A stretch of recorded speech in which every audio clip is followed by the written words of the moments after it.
Baik, sebelumnya terima kasih. Assalamualaikum warahmatullahi wabarakatuh. Selamat pagi dan salam sejahtera buat kita semua.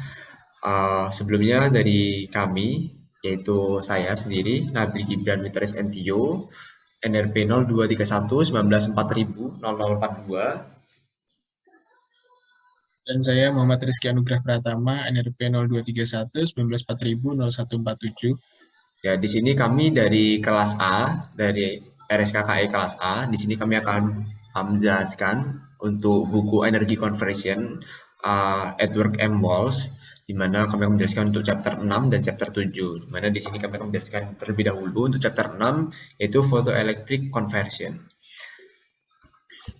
Nah, jadi dari photoelectric conversion ini sendiri, mungkin kita bisa awali dari yang pertama itu radiation dan photon pada 6D1.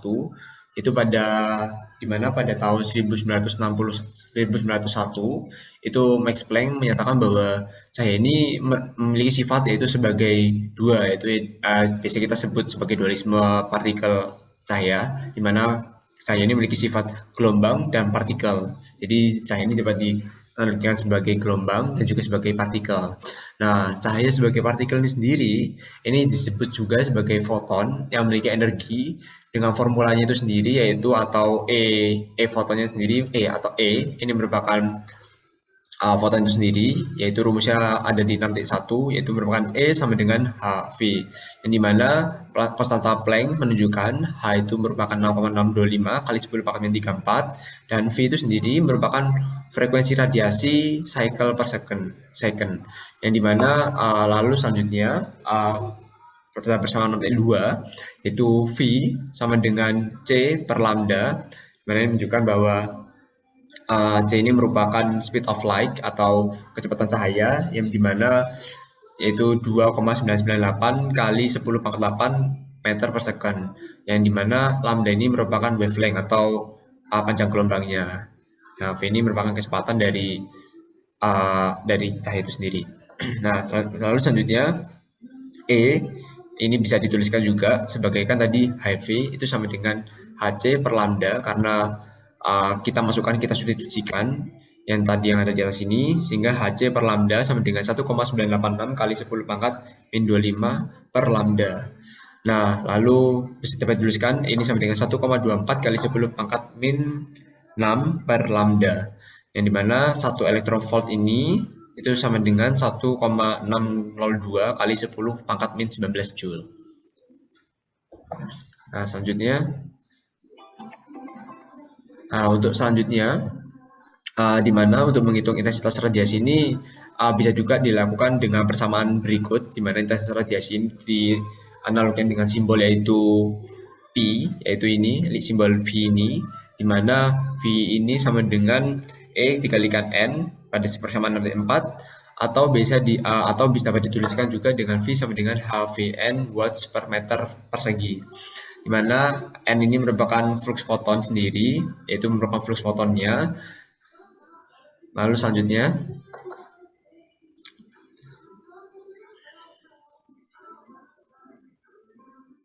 Oke, di subbab selanjutnya itu terdapat photovoltaic effect.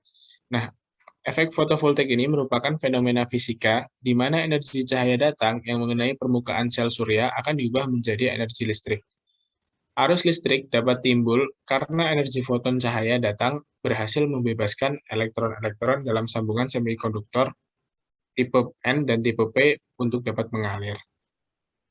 Nah, di kanan ini ada ilustrasi di mana yang A ini merupakan pada kondisi equilibrium dan yang B pada kondisi forward bias.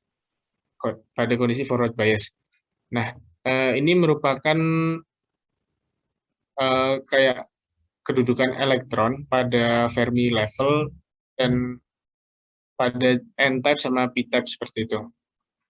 Next, di sini ada penjelasan mengenai plat silikon. Nah, pada photovoltaic effect ini, plat silikon ini merupakan panel yang dapat mengubah energi cahaya menjadi energi listrik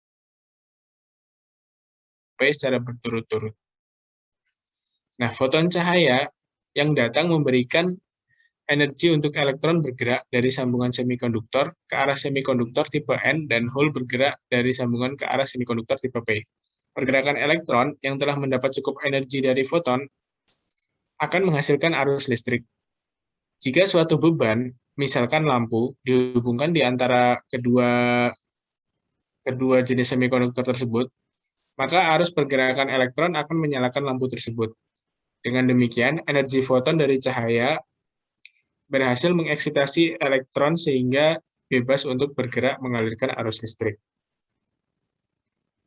Nah, tadi kan sempat disinggung mengenai level Fermi dan lain-lainnya. Di sini merupakan penjelasan mengenai level Fermi yang merupakan tingkat energi tertinggi yang diisi oleh elektron pada suhu mutlak 0 Kelvin. Sementara itu untuk level donor, yaitu tingkat energi tertinggi yang diisi oleh elektron pada suhu mutlak 0 Kelvin pada semikonduktor tipe N. Level akseptor ini merupakan tingkat energi tertinggi yang diisi elektron pada suhu mutlak 0 Kelvin pada semikonduktor tipe P. Ini ya, memberikan elektron ya, karena sudah kelebihan elektron. Sementara akseptor ini akan menerima elektron dari donor tersebut.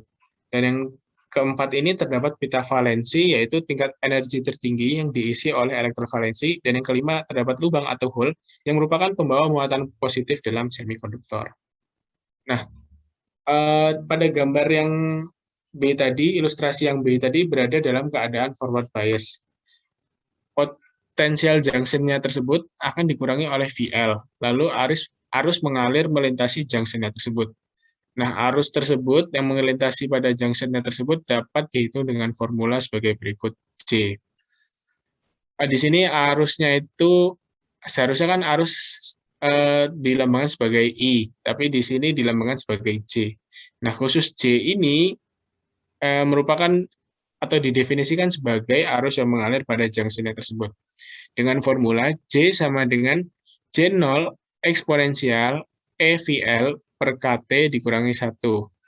Nah, K-nya sendiri merupakan konstanta Boltzmann, T-nya ini merupakan temperatur absolut, J0-nya merupakan reverse saturation current, dan EVL-nya merupakan potensial dari junction.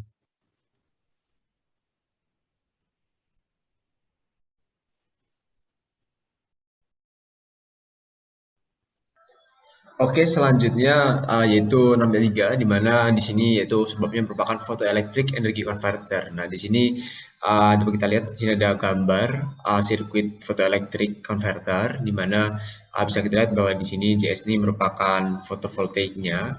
Lalu nanti JCL ini merupakan arus yang melalui konverter photoelectricnya itu sendiri.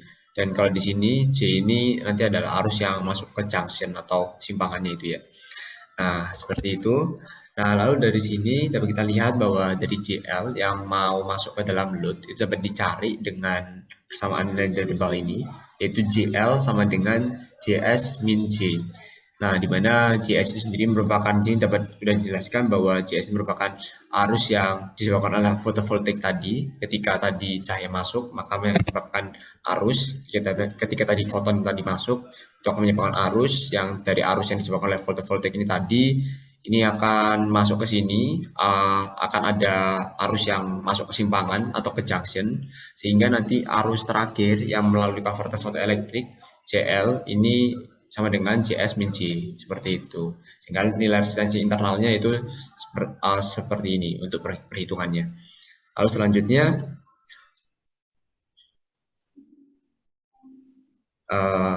nah, lalu selanjutnya di sini untuk menghitung nilai JL atau arus yang memasuki konverter tadi itu bisa dihitung juga dengan persamaan ini 6/8 ini, di mana JL sama dengan JS min J0 eksponensial EVL per KT min 1. Nah, di mana di sini JL itu sama dengan JS itu ketika VL-nya sama dengan 0. Nah, jika ini VL ini dimasukkan 0, ini 0 per KT ini kan sama dengan 0, eksponensial 0 sama dengan 1, 1 kurangi 1, 0, sehingga J0 ini kan sama dengan 0, sehingga JL sama dengan JS ini sama dengan 0, seperti itu. Nah, lalu kita sudah melihat tadi sebelumnya. Lalu di sini juga ada hubungan grafiknya, yaitu untuk grafik dari JL dan VL-nya. Nanti mungkin akan dijelaskan lebih lanjut di slide selanjutnya. Oke, mungkin selanjutnya, Rizky. Nah, lalu di sini ada beberapa rumus juga, yaitu yang pertama output power density atau merupakan daya. Nah, di sini untuk menghitung daya pada energi konverternya tadi itu sama seperti V kali I, cuma di sini VL kali JL karena JL ini merupakan arus yang memasuki konverter tadi. Nah, lalu di sini bisa ditulis juga dalam bentuk lain, P-nya atau dayanya ini sama dengan VL kali JS kurangi VL kali J0 eksponensial EVL per KT min 1. Nah, ini sebenarnya hampir sama seperti yang persamaan dari 8 tadi, yang dimana tadi mungkin lebih menjelaskan ke arah JL sama dengan JS min J gitu ya. Cuma kalau misalnya ini sekarang misalkan dayanya atau P atau dayanya itu JL-nya diganti oleh VL per JS-nya diganti VL per JS dan J0-nya diganti VL per J0 seperti itu. Bersama. Lalu selanjutnya lalu untuk mencari VLM-nya sendiri untuk maximum output power density itu uh, dari persamaan yang 6.9 tadi dapat dituliskan pada persamaan 6.10. Jadi ketika kita mau mencari VLM-nya di sini VLM-nya di sini itu ketika ini di maximum output power density ya. Ketika tadi power densitasnya itu besar, itu bisa kita tuliskan pada persamaan dari 10 ini, yaitu eksponensial EVLM per KT sama dengan 1 plus JS per J0 per 1 plus EVLM per KT, di mana di sini dapat disubstitusikan 6.10-nya itu load current city density for maximum output power density-nya itu atau JLM-nya nanti JL yang masuk ketika maximum output power density-nya itu dapat dituliskan yaitu JS plus J0 per 1 plus KT per EVLM. Jadi di ketika maximum output power itu maksimum seperti itu dapat dituliskan seperti ini. Ini hasil dari substitusi antara kedua persamaan 6.10 dan 6.8 yang tadi. Mungkin selanjutnya di sini ketika input power density-nya itu tadi kan kalau misalnya kita lihat didapatkan untuk nilai V-nya itu kan sama dengan E per A kali N, E rata-rata kali N, di mana E ini merupakan rata-rata foton energi dan N ini merupakan flux fotonnya seperti yang tadi sudah saya singgung sebelumnya, di mana ketika maka didapatkan efisiensi dari ketika maximum power yaitu didapatkan efisiensinya yaitu PM per V. Nah, akan bisa dituliskan dalam bentuk JS plus J0 per 1 plus KT per EVLM kali VLM per E rata-rata kali N, seperti itu. Mungkin selanjutnya bisa dilanjutkan. Oke, pokok bahasan atau subbab keempat ini yaitu design consideration. Pada tahapan desain ini persamaan 6.10 dijadikan sebagai acuan. Seperti yang sudah dibahas Gibran tadi ya, persamaan 6.10 ini sebagai berikut. Untuk penjelasannya sendiri, yaitu salah satu parameter bagus atau tidaknya fotovoltaik adalah tegangan output pada daya maksimum. Nah, dalam mendesain hal tersebut, nilai JS itu harus dibuat semaksimal mungkin dan sekaligus memperkecil nilai J0, seperti itu. Next. Nah, di sini kan diketahui kan elektron itu bergerak dari P ke N. Nah, pada kata lain, J0 ini disebabkan oleh minoritas carriers elektronnya tersebut yang melintasi pada junctionnya tersebut. Nah, itu dirumuskan sebagai berikut, yaitu J0 sama dengan PN kalikan EUP ditambah NP dikalikan EUN. Nah, sebenarnya apa sih UP itu? UP ini akan dijelaskan pada persamaan 6.15. Nah, sebenarnya UP dan UN ya, akan dijelaskan pada persamaan 6.15. U sendiri itu merupakan perbandingan antara koefisien difusi dengan panjang dari difusinya tersebut. Sehingga ketika disubstitusikan kembali, didapatkan formula J0 sama dengan PNE dP per LP ditambah NPE dN per Ln. Nah, untuk semakin mengurangi J0 ya, sesuai objective function yang tadi itu mengurangi J0, yaitu biasanya diberikan doping berat pada P region atau region P yang berkontak langsung dengan doping moderat pada region N. Nah, di situ atau sederhananya itu dengan memperkecil nilai rasio Dn bagi Ln, yaitu bisa dengan Dn-nya diperkecil dan Ln-nya juga semakin diperbesar. Nah, hasilnya tersebut memang tidak murni 0, tapi akan mendekati 0. Sehingga didapatkan formula J0 sama dengan PNE dP per LP. Dan ini lagi-lagi ini merupakan hasil pendekatan. Seperti itu. Next. Nah, apa yang sebenarnya kita dapat dari hal-hal tersebut? Di sini kita mendapatkan bahwa sangat penting untuk menjaga nilai density of minority carriers pada end region supaya tetap rendah. Hal ini juga berarti penting untuk mengoperasikan fotoelektrik pada temperatur yang sama dengan sekitarnya. Hal ini dikarenakan semakin besar selisih temperatur akan menyebabkan elektron lebih aktif bergerak yang akan berpengaruh pada nilai density of minority carriers-nya tersebut. Nah, ini dibuktikan dengan apa? Dengan seperti yang diterangkan atau diberikan tugas dari Pak Rido sebelumnya, yaitu ketika dua semikonduktor dengan dua bahan yang berbeda tersebut ya diberikan perbedaan panas, nah itu akan pergerakan elektron itu akan semakin aktif. Nah, pergerakan elektron yang semakin aktif ini dikhawatirkan berpengaruh kepada nilai density of minority carriers tersebut. Untuk objektif function yang pertama, memperkecil J0 kan sudah beres. Nah, selanjutnya juga terdapat objektif function yang kedua, yaitu memperbesar nilai Js. Nah, Js sendiri diformulasikan sebagai berikut, yaitu K1 dikali K2 dikali En.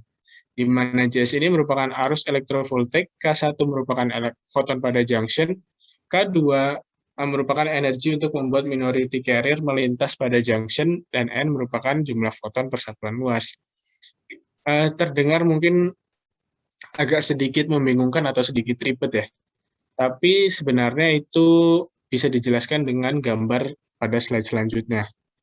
Nah, di sini terdapat 4 HV ya, di mana telah diketahui atau telah disepakati HV ini merupakan energi dari foton tersebut ya.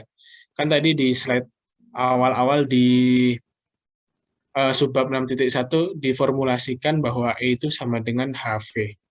Nah, tadi JS-nya itu merupakan lempengan besar ini pada N-type-nya ini. Nah, dapat dilihat pada formulasinya K1 dikali K2 dikalikan EN-nya itu merupakan formulasi yang linear. Yang artinya apabila JS diperbesar, maka nilai parameter-parameter tersebut juga akan ikut memperbesar. Nah, di sini sesuai dengan objective function-nya, yaitu memperbesar JS, ketika lempengan ini diperbesar, maka daerah tangkapnya untuk menangkap energi cahayanya atau energi fotonnya itu lebih besar, sehingga lebih banyak energi yang dapat ditangkap. Seperti itu. Next.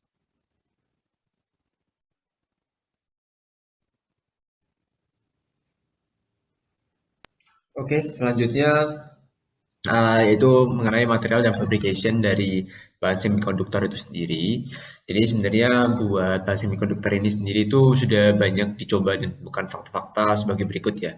Nah, mungkin semikonduktor ini sendiri pada awalnya itu menggunakan bahan gallium arsenide, tapi seiring berkembangnya waktu, seiring ditemukan teknologi yang lebih maju, uh, maka digunakanlah silikon gitu ya. Nah, mungkin di sini bisa dilihat bahwa energi gap pada solar cell itu emisi toleransi itu sekitar 1,3 EV gitu. Yang dimana uh, ketika sudah melebihi dari 1,3 EV itu nanti sudah nggak efisien itu dari solar cell-nya. Sehingga perlu bahan yang dapat memberikan energi gap di bawah dari 1,3 itu atau mungkin 1,3 atau di bawahnya ya. Nah, sehingga di sini kalau misalnya tadi gallium arsenide itu dulu sempat digunakan, nah sekarang itu ada silikon gitu.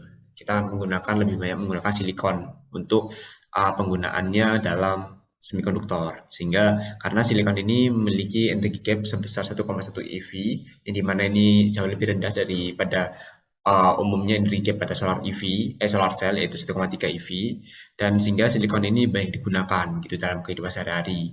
Nah, selanjutnya gallium arsenide ini juga dulu sempat digunakan, tapi gallium arsenide ini memiliki energi gap sebesar 1,35 eV, sehingga uh, masih kurang efisien dibandingkan silikon, sehingga mungkin untuk teknologinya sekarang lebih banyak menggunakan bahan berupa silikon gitu untuk semikonduktornya sendiri.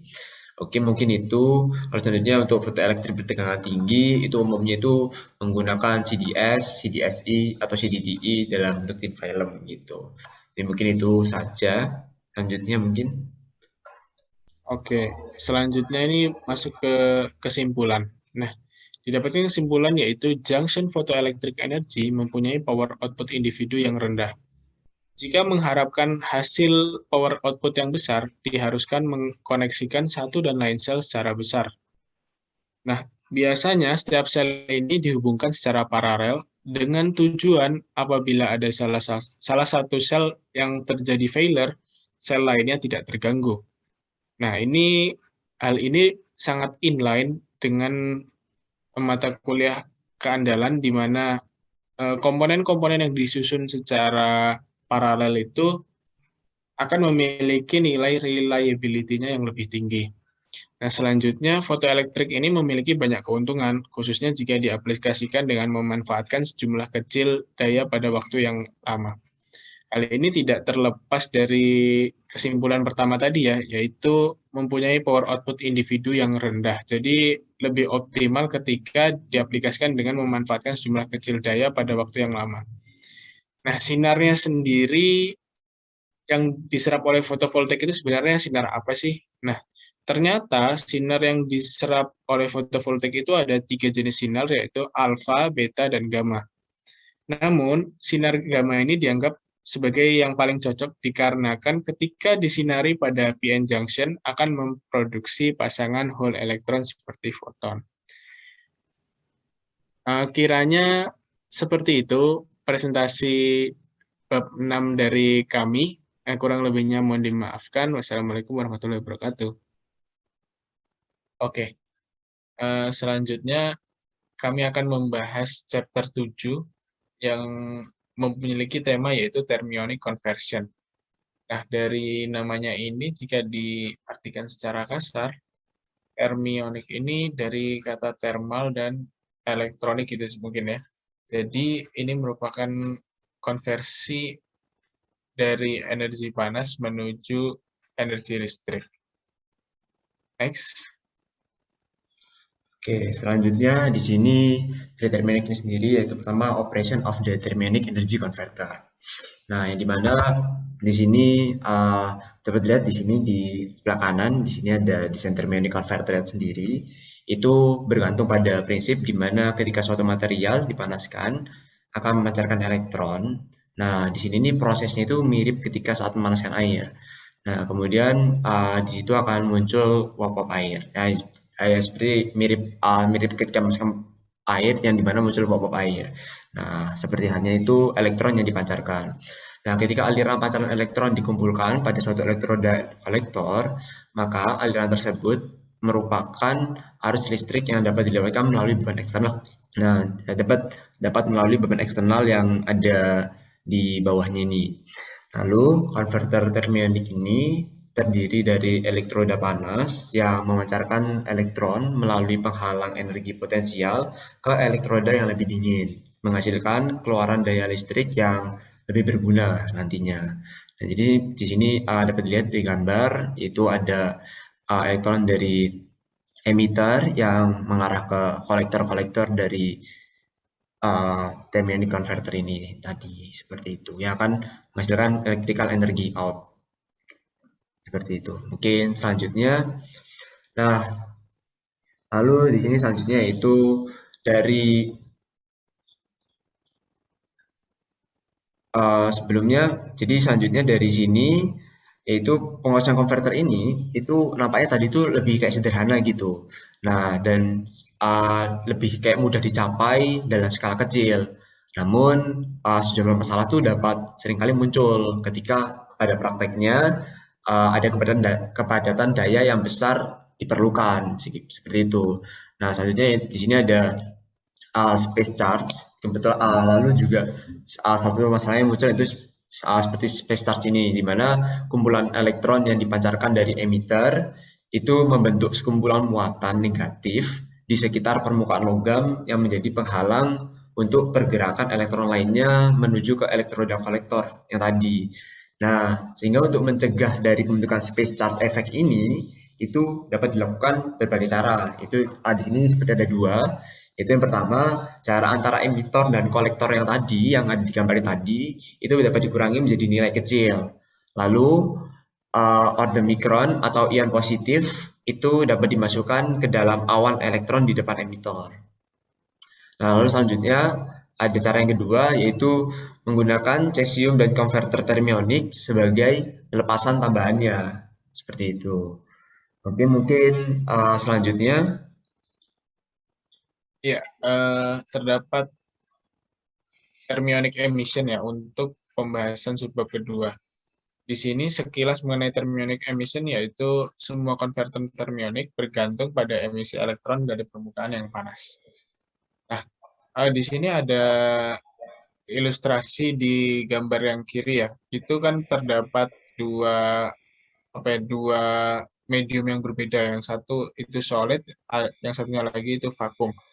Nah, di sisi solid itu terdapat elektron image yang bermuatan positif, dan yang di sisi vakum itu terdapat elektron yang bermuatan negatif seperti itu ya.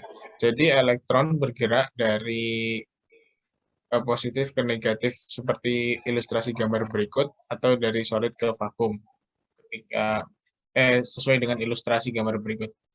Nah, untuk penjelasannya sendiri, elektron valensi suatu logam bergerak bebas dalam kisi atom. Nah, pada temperatur tertentu, beberapa elektron dapat lolos dan dipancarkan dari permukaan logam. Tingkat di mana elektron dipancarkan secara termionik sangat bergantung pada suhu, di mana elektron memiliki energi kinetik yang cukup untuk mengatasi gaya elektrostatik. Energi kinetik tersebut itu yang akan memicu perpindahan elektron tadi. Mungkin selanjutnya, di sini ada gambar di samping yang menunjukkan barrier yang mencegah emisi. Kalau dilihat di situ ada beberapa istilah asing seperti level Fermi, energi barrier, dan elektron energi. Nah, sebenarnya apa sih itu? Level Fermi di sini menunjukkan tingkat energi rata-rata elektron dalam logam. Sementara itu, energi barrier itu sesuai dengan namanya, yaitu pembatas. Artinya sejumlah elektron yang berusaha meninggalkan permukaan dengan energi yang melebihi EV atau energi barrier itu. Nah, EV sendiri merupakan fungsi kerja material yang memiliki satuannya itu volts. Nah, selanjutnya juga terdapat Richardson-Dashman electron current density. Nah, ini sesuai namanya ini dikemukakan oleh dua orang, yaitu Richardson dan Dashman. Nah, formula ini menjelaskan tentang tingkat di mana elektron dibebaskan dari permukaan logam yang diberikan oleh persamaan kerapatan arus elektron. Nah, ini di formulanya didefinisikan sebagai J0 sama dengan A kali T kuadrat eksponensial dalam buka kurung minus EV dibagi K T tutup kurung. Nah, sama kayak penjelasan-penjelasan sebelumnya, K-nya itu merupakan konstanta Boltzmann, T-nya itu merupakan suhu atau temperaturnya, dan EV-nya tadi merupakan fungsi kerja material dalam satuan volts.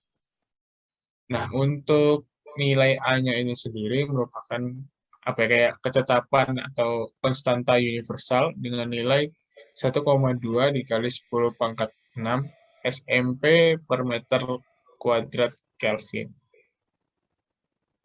Nah, di sini juga ada thermionic emission properties ya. Jadi kayak tabel thermionic dengan material-material tertentu. Untuk penjelasannya sendiri, laju emisi elektron akan meningkat pesat sesuai dengan suhu dan menurun secara eksponensial sebagai fungsi kerja material. Nah, apa akibatnya? Akibatnya, ketika kerapatan aliran emisi yang besar dibutuhkan, material dengan fungsi kerja rendah seharusnya terpilih dan dioperasikan pada suhu yang tinggi. Next. Oke, selanjutnya itu the vacuum converter. Di sini kita bisa melihat dari grafik di sini potential profile between emitter dan kolektor, di mana pada gambar berikut ini menunjukkan antara emitter sama kolektor yang tadi pada vacuum converter ini, di mana pada VA dan VC adalah work function dari emitter dan kolektor. Nah, elektron-elektron tersebut itu akan menerima energi panas yang cukup pada hot emitter untuk mengatasi surface barrier yang akan memasuki inter-electrode space. Meskipun dikarenakan ada elektron lain di wilayah ini, mereka itu cenderung ditolak, seperti itu. Oke, mungkin selanjutnya. Nah, dari sini ini ada beberapa persamaan yang digunakan pada vacuum converter ini. Yang pertama di sini ada power output density, useful power output density, yaitu dijelaskan dengan rumus P0 sama dengan VL CE. Lalu juga ada beberapa rumus yang menjelaskan emitter current density-nya. Di sini yaitu PE sama dengan CE VA plus 2 KTE per E. Terus ada yang sama aja, di bawahnya juga sama aja. Lalu juga ada rumus radiation loss between emitter dan collector, yaitu dinamakan dengan PR, dengan rumusnya yang ada di sampingnya. Lalu the height conducted itu dinamakan dengan PZ dengan rumus di sampingnya, dan efisiensi converter yaitu dinamakan dengan N efisiensi sama dengan P0 bar PE plus PR plus PZ, seperti itu. Mungkin selanjutnya. Nah, di sini juga ada maksimum efisiensi yang dimana yaitu mu0 sama dengan 1 per 1 plus T0 ini. Nah, ini kalau misalnya disubstitusikan, maka akan ditemukan persamaan yang seperti di bawah ini, seperti itu. Lalu selanjutnya untuk optimist value juga ada, yaitu seperti persamaan di bawah ini. Lalu juga ketika disubstitusikan akan seperti persamaan yang ada di bawah, seperti itu. Oke, mungkin selanjutnya. Oke, selanjutnya terdapat subbab keempat yaitu the gas field converter. Nah, sedikit mereview mengenai konsepnya ya. Di sini konverter diisi gas agar ion positif terus-menerus dihasilkan dan bercampur dengan elektron di depan emitter.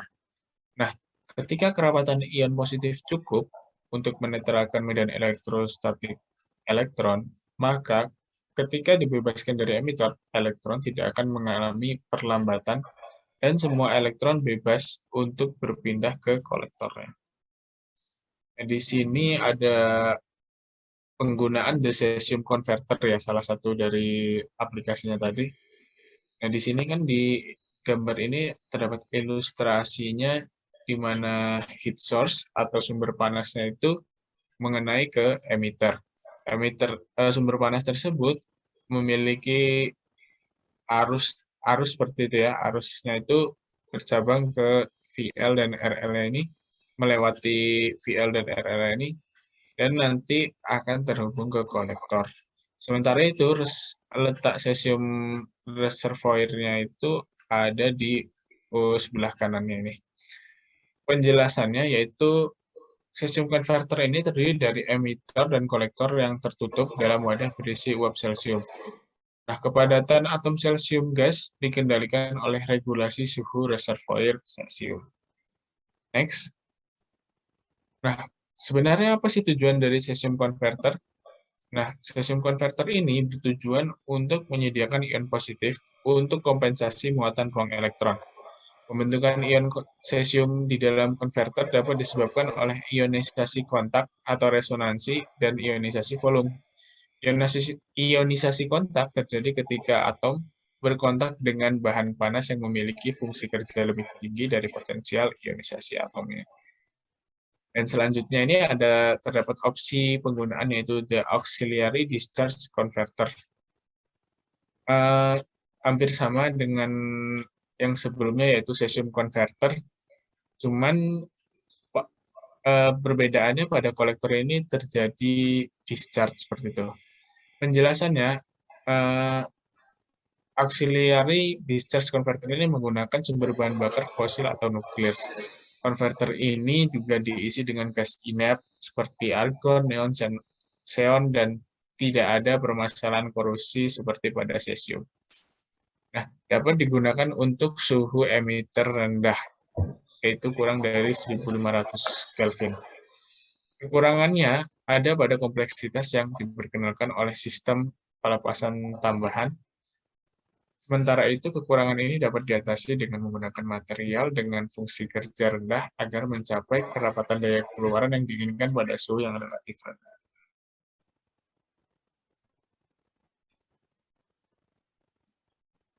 Oke, selanjutnya itu thermionic nuclear reactor. Ini soal nuclear reactor, mungkin bisa lanjut aja.